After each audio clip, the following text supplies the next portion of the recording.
Diz assim a palavra do nosso Senhor: não que eu já tenha obtido tudo isso, ou tenha sido aperfeiçoado, mas prossigo para alcançá-lo, pois para isso também fui alcançado por Jesus Cristo, por Cristo Jesus. Irmãos, não penso que eu mesmo já o tenha alcançado, mas uma coisa faço, esquecendo-me das coisas que ficaram para trás e avançando para as que estão adiante. Prossigo para o alvo a fim de ganhar o prêmio do chamado celestial de Deus em Cristo Jesus. Todos nós que alcançamos a maturidade devemos ver as coisas dessa forma. E se em algum aspecto vocês pensam de modo diferente, isso também Deus lhes esclarecerá. Tão somente vivamos de acordo com o que já alcançamos. Irmãos, sigam unidos o meu exemplo e observem os que vivem de acordo com o padrão que lhes apresentamos. Pois, como já lhes disse repetidas vezes, e agora repito com lágrimas, há muitos que vivem como inimigos da cruz de Cristo. O destino deles é a perdição e o seu Deus é o estômago. E eles têm orgulho do que é vergonhoso. Só pensam nas coisas terrenas. A nossa cidadania, porém, está nos céus, de onde esperamos ansiosamente o Salvador, o Senhor Jesus Cristo, pelo poder que o capacita a colocar todas as coisas debaixo do seu domínio. Ele transformará os nossos corpos humilhados, tornando-os semelhantes ao seu corpo glorioso. Até aqui a palavra do Senhor. Vamos orar, meus irmãos. Deus, muito obrigado, Senhor, por essa porção da tua palavra que nós temos que encarar nessa noite. Nós oramos que o Senhor possa falar aos nossos corações, que o Senhor possa falar e se dirigir à tua igreja aqui em Estância Velha. Deus, muito obrigado por ter nos trazido nessa noite. Queremos ouvir a tua voz. Fala conosco em nome de Jesus. Amém. Amém. Os irmãos podem sentar. Irmãos, eu quero meditar com vocês nessa noite sobre venceremos a corrida.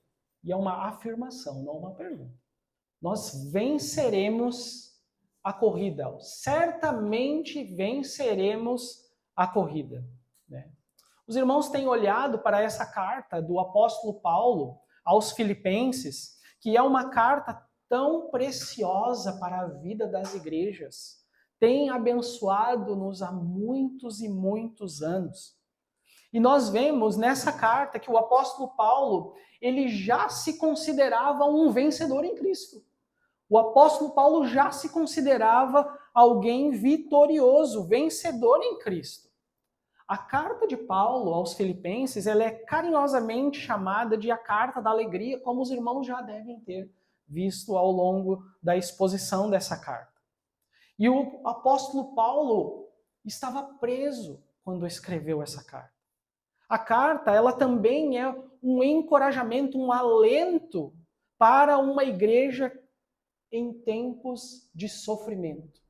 Uma igreja que está sofrendo, olha para essa carta e lê essa carta e ela é alentada, ela é encorajada, ela é confortada por essa carta escrita pelo apóstolo Paulo. E a carta, ela também é um encorajamento para a igreja que olha para a volta, o retorno do nosso Senhor Jesus Cristo, apesar dos sofrimentos que vivemos nessa terra. Agora, é interessante ver o apóstolo Paulo usando aqui nesse trecho a figura de um atleta. Ele está usando a figura, a ilustração de um atleta para explicar algumas coisas para os irmãos. Normalmente, os atletas, eles treinam. Eles nunca se contentam com o seu estado habitual.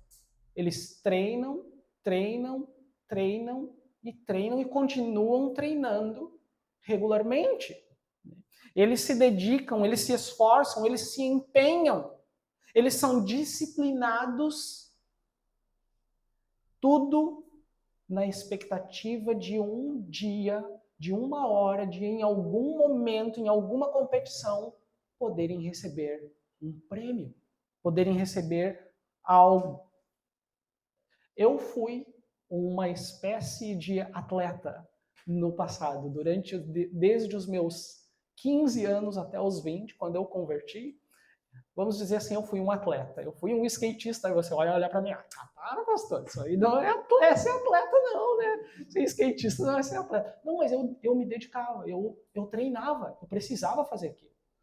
E eu vim muito para Novo Hamburgo, para as competições aqui, para competições no estado e algumas partes do Brasil também, né?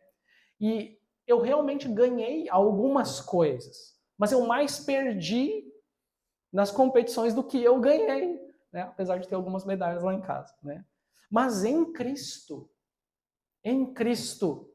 nós não corremos para ganhar algo no final, como a salvação, por exemplo, né? Na verdade, nós corremos porque nós já ganhamos, nós já recebemos essa salvação de nosso Senhor Jesus Cristo. Não porque merecemos, mas porque foi por infinita graça e misericórdia do nosso Senhor. E porque Ele nos resgatou e nos salvou com graça e misericórdia, é porque nós corremos na direção do nosso Senhor. É exatamente por isso, né?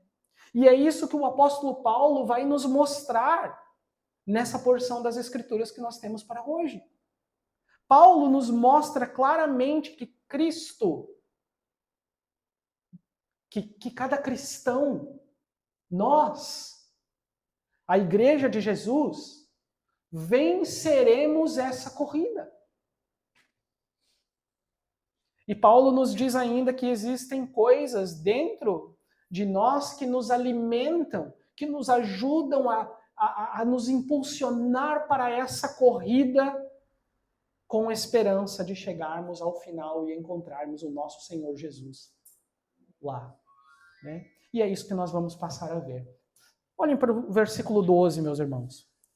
Que Paulo começa dizendo bem assim: não que eu já tenha obtido tudo isso, ou tenha sido aperfeiçoado, mas prossigo para alcançá-lo, pois para isso também fui alcançado por Cristo Jesus. Existe algo aqui nesse versículo, que é a insatisfação santa. É uma insatisfação natural que o Espírito Santo de Deus gera em cada cristão.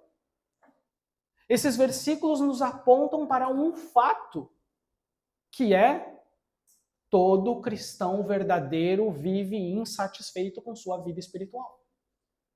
Todo. Me permitam citar um exemplo ridículo, né? Quem dos irmãos acorda todos os dias e diz assim: oh Deus, graças nós te damos por esse dia e eu já orei demais durante toda a minha vida, então agora eu vou só seguir o fluxo, né? Eu acho que a partir de agora, então, eu vou amar mais a mim mesmo do que as pessoas, porque eu já tenho amado tanto os irmãos, né? A gente não faz isso. Normalmente nós acordamos e dizemos: Deus, que o Senhor tenha misericórdia de mim, porque hoje o dia vai ser duro e eu vou ter tentações e eu preciso continuar orando o tempo todo. Me ajuda a andar em espírito. Nós acordamos, nós já vivemos com uma insatisfação santa. É assim que a nossa vida funciona. Nós não dizemos assim: Deus, eu já atingi um nível espiritual tão elevado que eu já estou satisfeito com tudo que eu tenho vivido a vida cristã. Não é assim. Não é assim que a gente vive. né? E assim, meus irmãos, por favor, se você pensa assim, por favor, procura seu pastor no fim do culto, né? Mas o que normalmente nós encontramos é justamente o contrário. Nós temos consciência de que oramos pouco, que precisamos orar mais e cada vez mais, que nós lemos pouco, que estudamos pouco a Escritura, que precisamos nos disciplinar espiritualmente, precisamos fazer isso. Você acorda já dizendo, eu sou um pobre miserável que jamais deveria ter sido salvo, mas o Senhor, em sua infinita graça, me resgatou. Me ajuda, Deus, a honrar o teu nome, glorificar o teu nome a partir do dia de hoje. É assim que nós vivemos a vida cristã. Esses somos nós, completamente insatisfeitos com a nossa vida espiritual. Por outro lado, fica evidente que ao longo da carta do apóstolo Paulo aos Filipenses, Paulo estava plenamente satisfeito em Cristo Jesus. Mas uma insatisfação, uma santa insatisfação, é um elemento essencial para que o crente possa avançar nessa corrida da vida cristã, ou nessa caminhada, para alguns, da vida cristã. E aí esse é um dos grandes dilemas, problemas da nossa geração de crentes na igreja, ou na maioria das igrejas. Uma geração que se sente satisfeita em Deus. Porque muitas vezes, meus irmãos, nós geramos uma certa satisfação para as pessoas com a vida cristã que elas acabam vivendo. Principalmente pessoas que têm, deixa eu até explicar um pouquinho melhor, pessoas que têm, por exemplo, boa teologia, um pastor fiel que domingo após domingo abre a sua Bíblia, expõe as Escrituras e entrega a palavra de Deus para a vida das pessoas. Algumas dessas pessoas podem cair em uma satisfação, estar satisfeito e vivendo a sua vida normal. Quando, na verdade, nós precisamos pregar o Evangelho. Deus nos salvou. E nós precisamos pregar essa mesma salvação para outros. A geração que nós estamos vivenciando nas igrejas gosta de debates infinitos, de debates teológicos infinitos. Existe um desejo constante nessa geração de vencer as discussões teológicas. E eu não estou dizendo que a gente não tem que conversar teologia. Não é isso. Mas, quando você precisa responder a uma questão teológica do momento, gravando um vídeo, se expondo nas redes sociais e um monte de outras coisas, também tem algo errado. Tem algo errado, meus irmãos. Tem algo errado, né? Mas quando nós entendemos que realmente nós estávamos mortos em nossos delitos e pecados, os quais nós costumávamos viver, que não havia jeito algum de sermos salvos por nós mesmos, que nós não conseguiríamos sair daquele buraco, que o nosso destino era a morte e a separação completa de Deus, e que o próprio Deus foi ao nosso encontro. Ele mesmo nos resgatou com seu infinito amor, graça e misericórdia. Não quando nós estávamos vivos, mas quando ainda estávamos mortos em nossos pecados. Deus nos deu vida em Cristo. Quando nós entendemos isso, nós somos pessoas humildes e não orgulhosas. Jamais deveríamos ser cristãos orgulhosos. Nunca, nunca. Né? E esse fato, por si só, já deveria nos fazer ser crentes humildes. Os mais humildes da face da terra. Né? Mas como o pecado nos corrompe em tudo, inclusive na nossa própria percepção de quem é Cristo. Nós precisamos, domingo após domingo, ser lembrado pelas Escrituras de que nós fomos salvos pela graça de nosso Senhor. Domingo após domingo, né? A Bíblia nos adverte sobre o perigo que é de ficarmos satisfeitos com a nossa própria vida espiritual. Por isso nós precisamos estar insatisfeitos. Apocalipse 3, verso 1, nos mostra a repreensão sobre a igreja de Sardes, né? Diz lá: conheço as tuas obras. Você tem fama de estar vivo, mas está morto. A reputação dessa igreja não correspondia com a realidade dela, com a realidade que ela vivia, né? Já a igreja de Laodiceia, em Apocalipse 3, verso 17, ela se vangloriava da sua riqueza, mas aos olhos de Deus, ela era infeliz, miserável, pobre, cega e andava nua. Ao contrário dessa igreja de Laodiceia, os cristãos de Esmirna, por exemplo, eles se consideravam pobres, quando na verdade eles eram ricos. Quando nós pensamos sobre a nossa própria vida cristã e fazemos uma avaliação, nós corremos o risco de cair em dois extremos sempre. Nós corremos o risco, primeiro, de nos considerarmos melhores do que nós realmente somos, ou corremos o risco de nos considerar piores do que nós realmente somos. Só que quando nós olhamos para a palavra de Deus, nós percebemos que não merecíamos absolutamente nada. Nada. E Deus fez tudo, absolutamente tudo. E o apóstolo Paulo, ele não se enganava. Ele diz: não que eu já tenha obtido tudo, mas prossigo para alcançá-lo, porque eu fui alcançado por Cristo Jesus. Então, não é somente uma santa insatisfação que nós vemos aqui nesses versos. É também um encorajamento para prosseguir nessa corrida. Para vencer a corrida também é preciso outra coisa. É preciso dedicação. E isso nós vamos ver no verso 13. Leia aí comigo.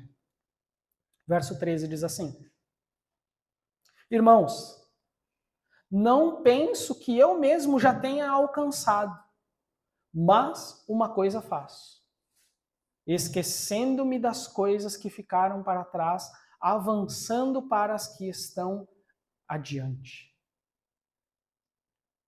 O ponto aqui é: uma coisa faço. Uma coisa faço. Essa é uma expressão importante aqui nesse texto que o apóstolo Paulo está trazendo para a igreja de Filipenses, da igreja em Filipos, e também é importante para a vida cristã. Só uma coisa te falta, disse Jesus ao jovem rico. Só uma coisa te falta. Quando o jovem rico se considerava justo, em Marcos capítulo 10, verso 21. Pouco é necessário, ou mesmo uma coisa só.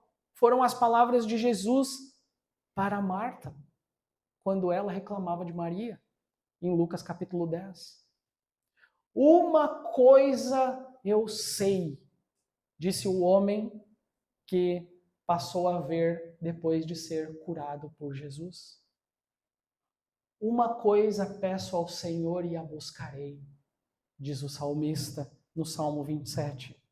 O que esses textos nos mostram aqui é que, mesmo crendo verdadeiramente no Senhor Jesus, muitos cristãos estão envolvidos demais com várias e várias coisas.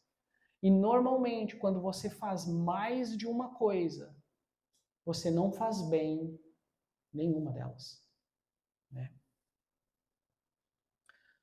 Normalmente, nós cristãos, teologicamente centrados, gostamos de dar ênfase na graça de Deus, na soberania de Deus. Mas temos muita dificuldade quando palavras como esforço, empenho, dedicação para com as coisas de Deus entram em nosso dia a dia, ou em nosso contexto, né?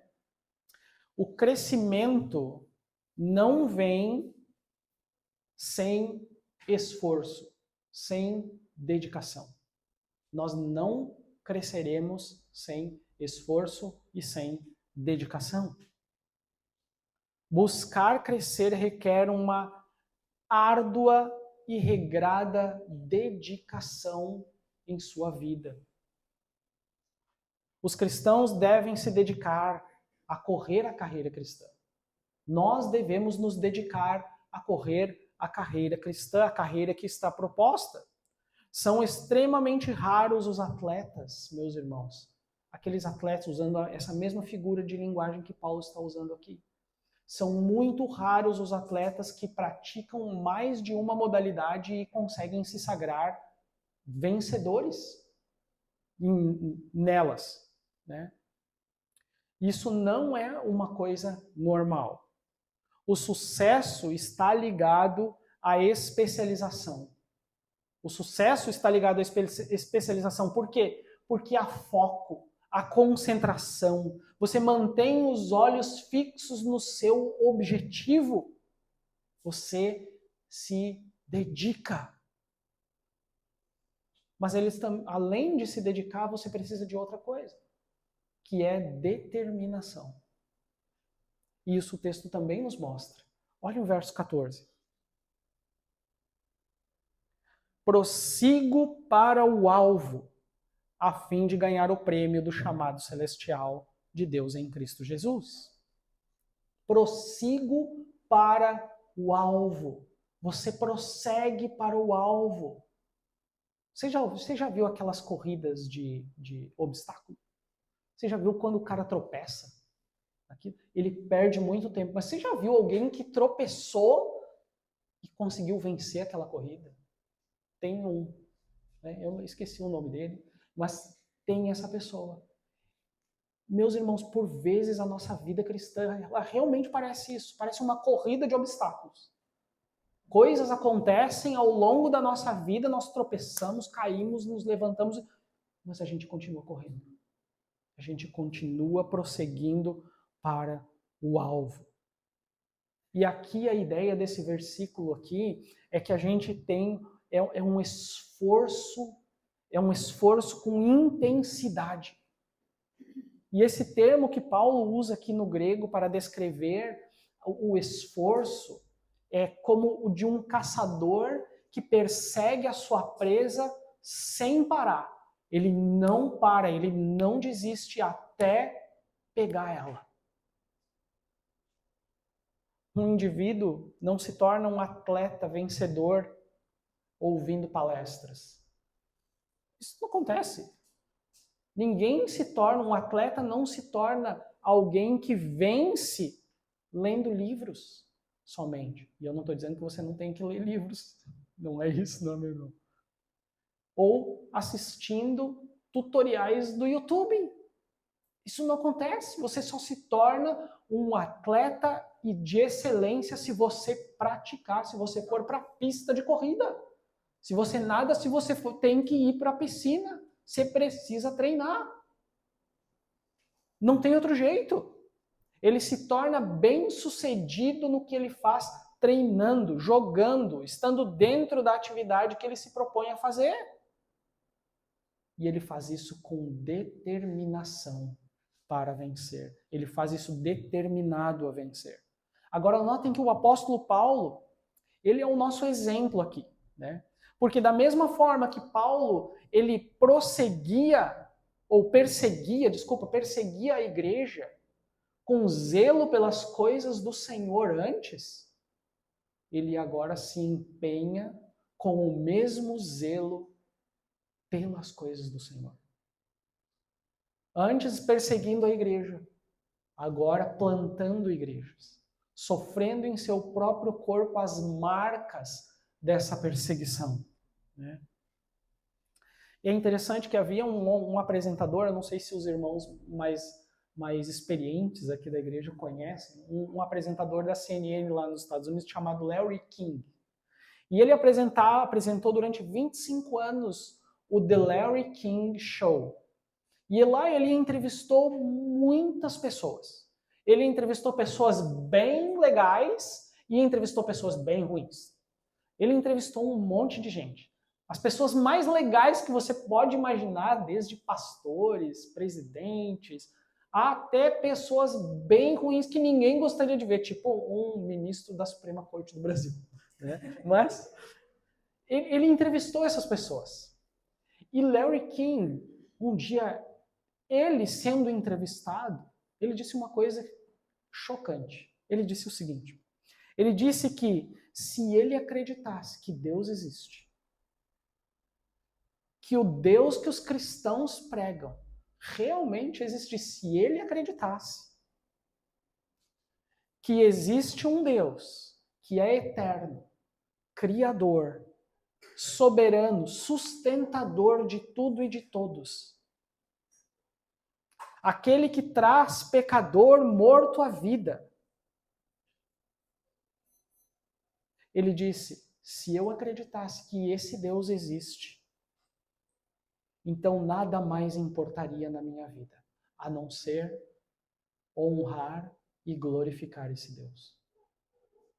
Um ímpio falando.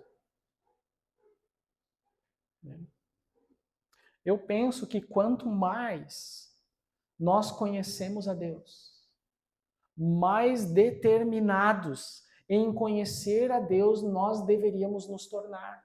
Mais fiéis a Deus nós deveríamos nos tornar. Mais comprometidos com as coisas de Deus nós deveríamos ser. E o fato de pensarmos que Deus deve nos abençoar em nossos caprichos egoístas, muitas vezes, só nos mostra o quanto nós não conhecemos o Deus que nós dizemos servir. Isso é triste. É muito triste. Porque na maioria das igrejas isso não é nem falado. Agora, esse é um momento que você olha para mim e pergunta: mas o que é que Paulo está buscando com tanta dedicação, com tanta determinação? O que ele está querendo? O verso 14 nos dá essa resposta. Ele diz: eu prossigo para o alvo, a fim de ganhar o prêmio do chamado celestial de Deus em Cristo Jesus.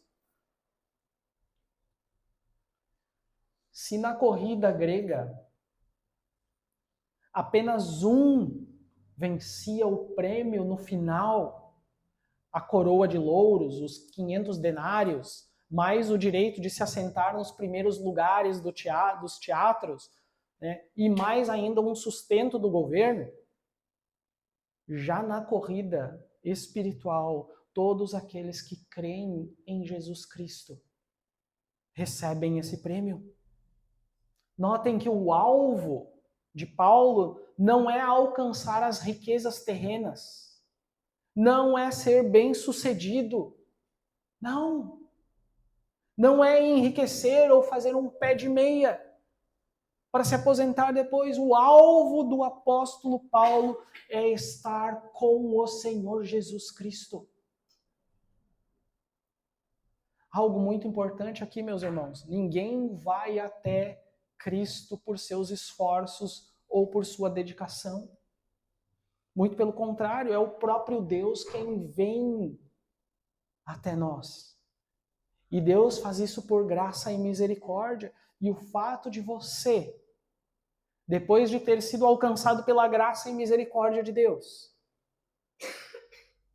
se esforçar, se dedicar, ser determinado, prosseguir na fé, em direção a Cristo, rumando, correndo, é a maior prova da salvação.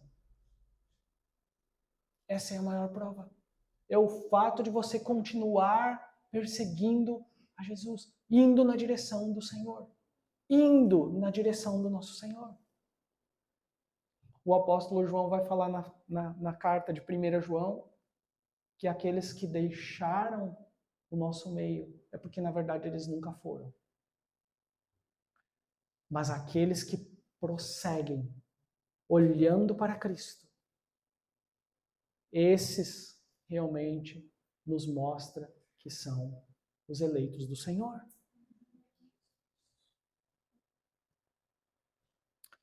Então, para vencermos a corrida, Paulo nos mostra nesse texto que nós devemos agir, ok?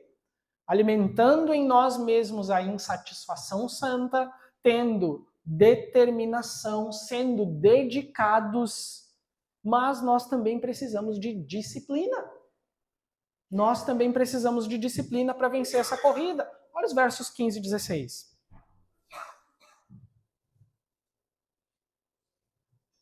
15 e 16 diz assim: todos nós que alcançamos a maturidade devemos ver as coisas dessa forma.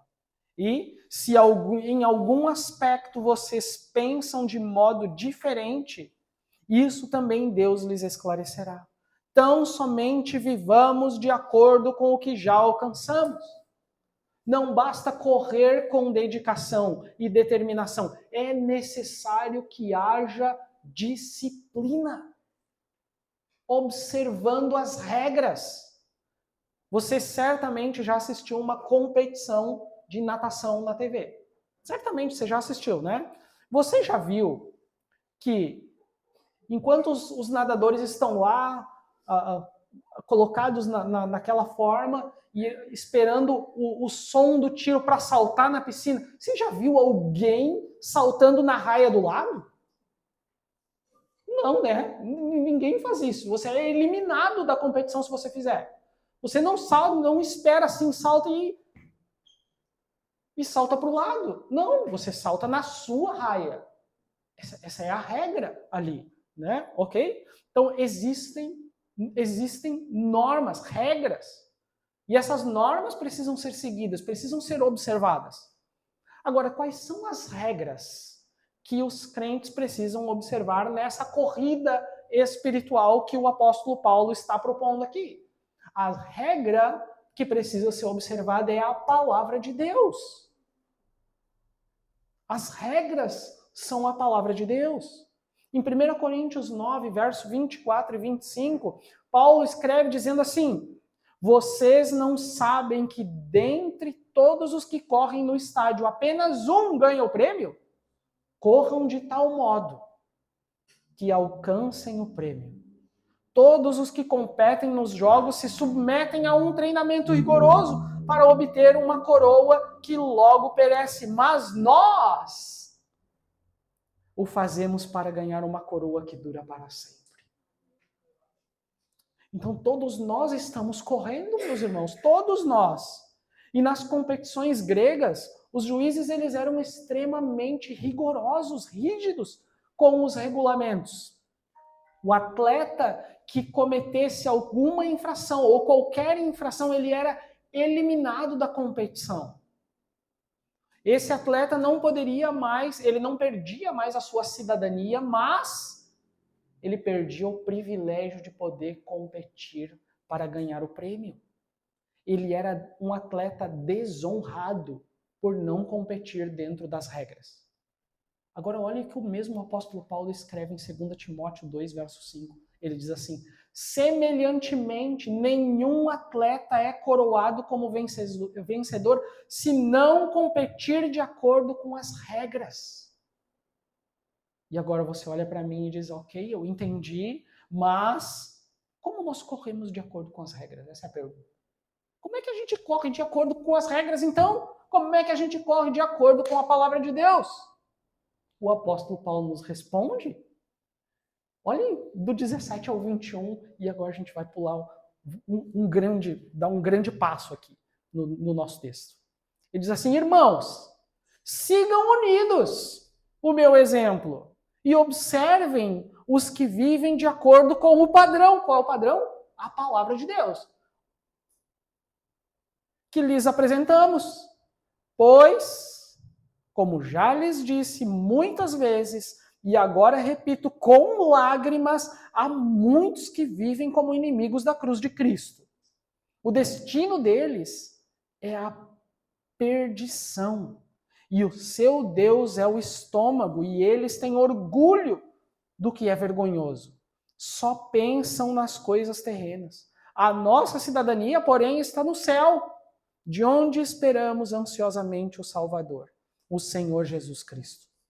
Pelo poder que o capacita a colocar todas as coisas debaixo do seu domínio, ele transformará os nossos corpos humilhados, tornando-os semelhantes ao seu corpo glorioso. Paulo responde como um verdadeiro pastor para esses irmãos em Filipos, dando o exemplo para os crentes. Os cristãos correm conforme as regras, quando eles vivem de acordo com os padrões da palavra de Deus. E não é somente aqui em Filipenses que Paulo exorta os crentes a viverem de acordo com a palavra, de acordo com o chamado que eles receberam. Em Efésios 4, Paulo exorta os efésios a viverem de modo digno do chamado que eles receberam. Que chamado eles receberam? Eles foram eleitos. Eles estavam mortos e Cristo os deu vida. Vivam de maneira digna desse chamado. Mas em Gálatas 5, ele dá ainda detalhes de como existe o fruto do Espírito, o fruto que Deus gera, e tem o fruto da carne. E ali vocês vão conseguir distinguir um do outro. Lembram do ditado popular? Faça o que eu digo, mas não faça o que eu faço.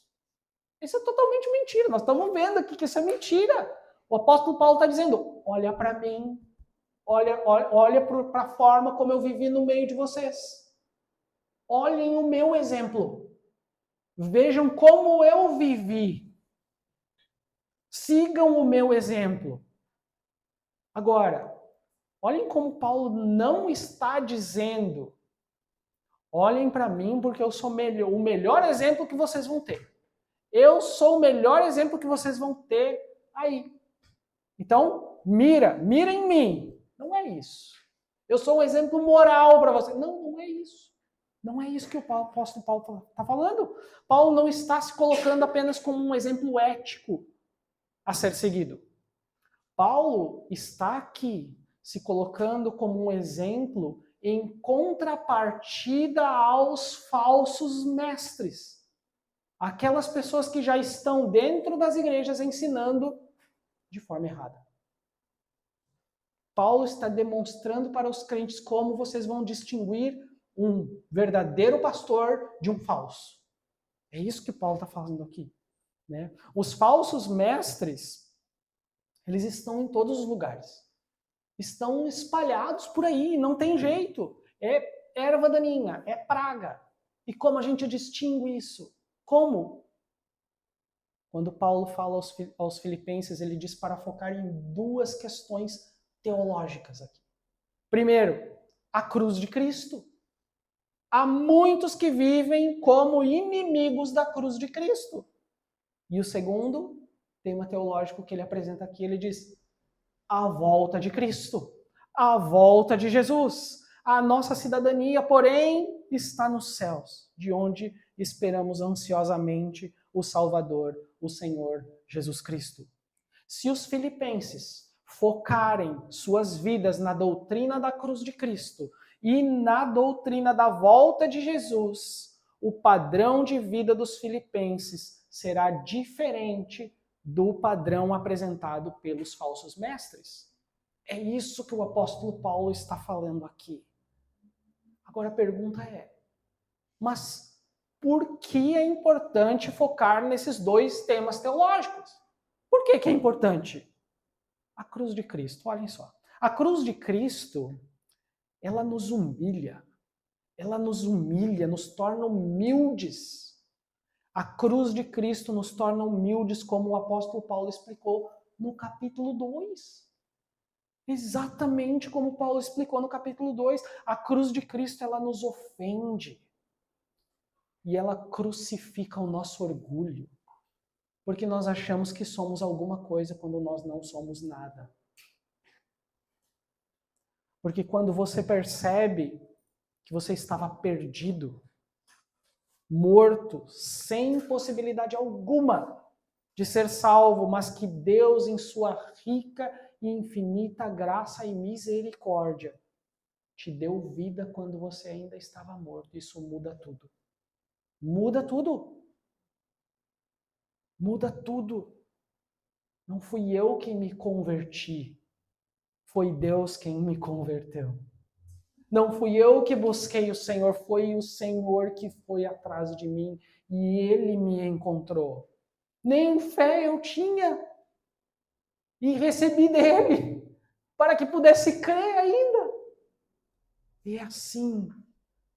Isso mata o nosso orgulho, nos torna humildes, nos faz verdadeiros servos humildes de um Senhor amoroso.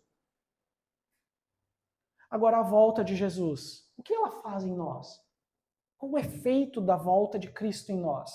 A expectativa do retorno triunfal de nosso Senhor Jesus gera em nós temor e um foco para viver a vida nessa terra.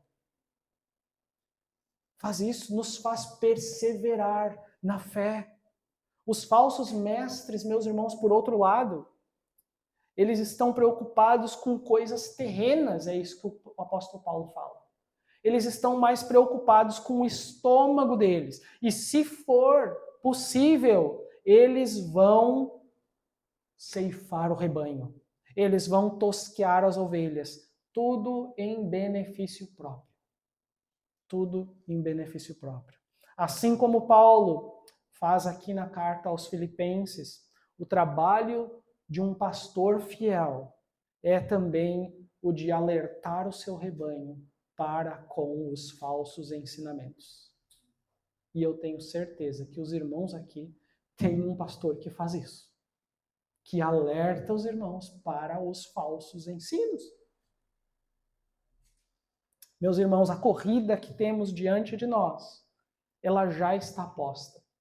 E nós venceremos essa corrida posta diante de nós, apegados ao padrão das Escrituras, onde a cruz de Cristo e o retorno triunfal de nosso Senhor Jesus é o que irá nos encorajar a perseverar.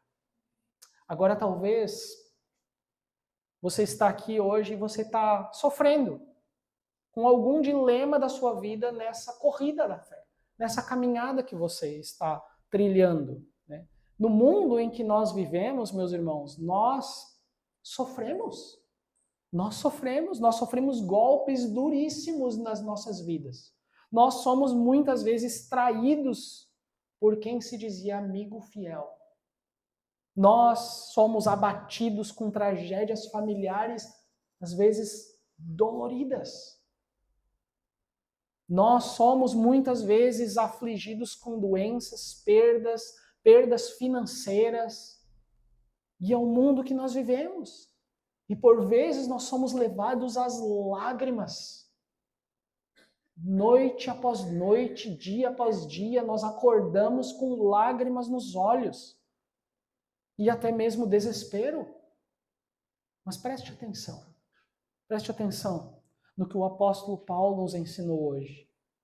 Mesmo que isso tudo aconteça com você, corra a carreira que está diante de você.